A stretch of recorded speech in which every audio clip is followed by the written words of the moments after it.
Kita tuntaskan obrolan weekend kali ini dengan menyempurnakan atau barangkali menambah hasanah dari obrolan kemarin tentang huruf Jawa. Ya. Ini bukan karena saya orang Jawa sehingga Jawa sentris, ya karena yang bisa saya obrolkan ya yang dekat-dekat dengan budaya saya. Ya. Kalau kemarin saya bercerita tentang latar belakang munculnya huruf Jawa itu ditandai oleh peristiwa Aji Soko dengan pembantunya Doro dan Sembodo, gitu ya. Sehingga Sang Aji Soko dalam menandai peristiwa yang ya dari satu sisi memprihatinkan, di sisi yang lain adalah membanggakan karena dua-duanya gugur memegang teguh kebenaran. Nah ini saya alhamdulillah saya ketemu dengan referensi yang menurut saya jauh lebih baik, yaitu dari mantan presiden kita yang kedua, yaitu Bapak Muhammad Soeharto. Ini kalau tidak salah peristiwanya di Tapos, dan silahkan disimak tentang bagaimana mengupas aksara Jawa, Hono Coroko, Doto Sowolo, Podo Joyonya, Mogo Bodongo. Aksara Jawa itu bisa mengetahui daripada jati dirinya sendiri. Mau diterangkan ini? Sebetulnya kalau menerangkan itu harus malam semua sebetulnya.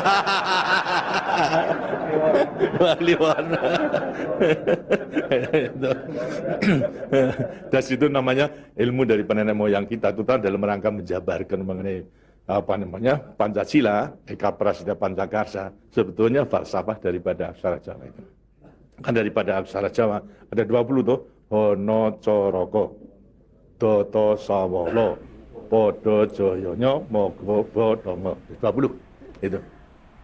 Itu betul-betul merupakan gambaran daripada nenek moyang kita untuk menjelaskan kepada kita mengenai sangkan paran kita, sangkan paran yang dumati.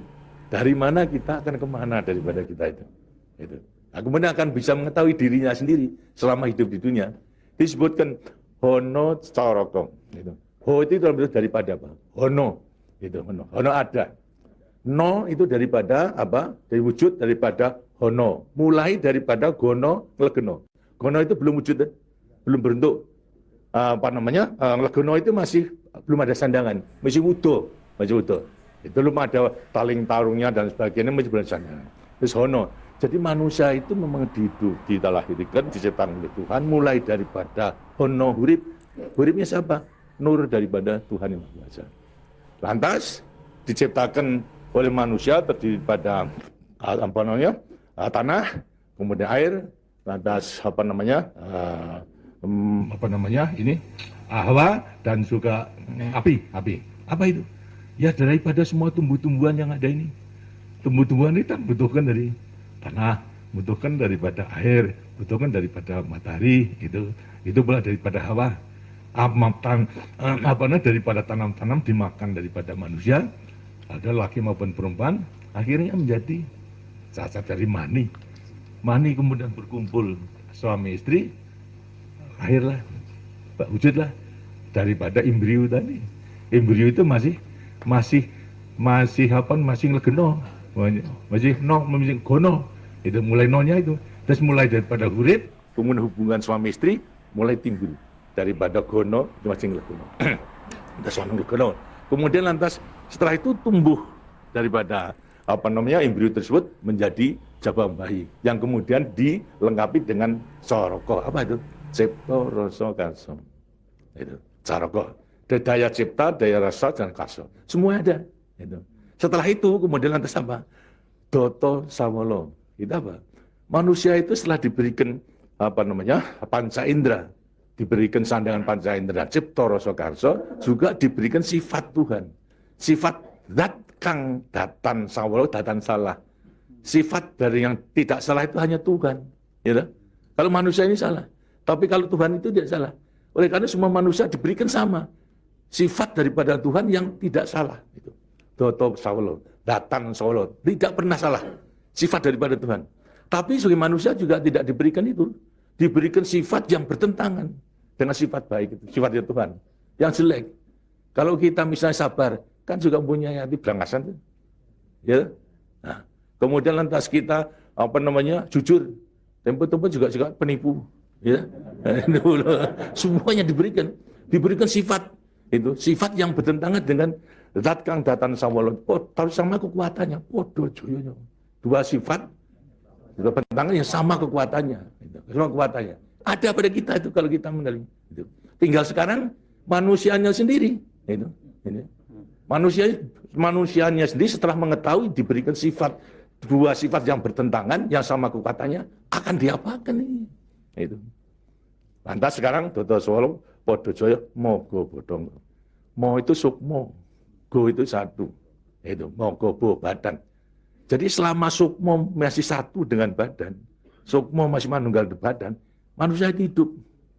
Selama itu masih ada, diuji dalam rangka dua sifat yang bertentangan tadi.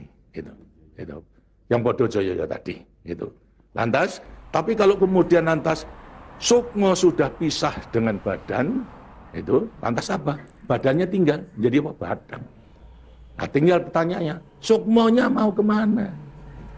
Sukmonya mana? Ya terserah kepada saudara-saudara semua. Mana-mana itu. Jadi semuanya tergantung pada dirinya. Semua diberi perlengkapan yang sama. Tuhan Maha Hadir, tapi tinggal kepada dirinya masing-masing dalam mengendalikan. Kalau mau yang diujar itu adalah memang yang bertentangan, yang jelek, bukan sifat Tuhan, ya tempatnya juga sudah ada. Di neraka, tidak bahagia di dunia, di akhirat nanti. Tapi kalau yang dikendalikan atau yang dilayani itu adalah sifat daripada Tuhan, ya dengan sini akan dekat kepada Tuhan. Karena Tuhan itu kan tidak mewujud, gitu. Tidak bentuk, ya, tapi sifatnya ada. Jadi kalau kita mau kembali dekat kepada Tuhan, ya membawa sifat yang baik itu, sifat Tuhan kepada Tuhan. Itu sebenarnya gampangnya daripada rahasia hidup itu sebetulnya hanya itu saja. Tapi tidak tergantung pada saya, tergantung pada saudara-saudara sendiri dalam rangka pengeterapannya itu. Gitu. Makanya itu coba pelajari daripada semua ini, daripada untuk mengendalikan dua sifat yang bertentangan tadi itu dengan sendirinya agar supaya betul-betul bisa menempati diri. Kemudian di samping itu juga Tuhan itu memberikan suatu takdir kepada sifat kudrati daripada maksudnya.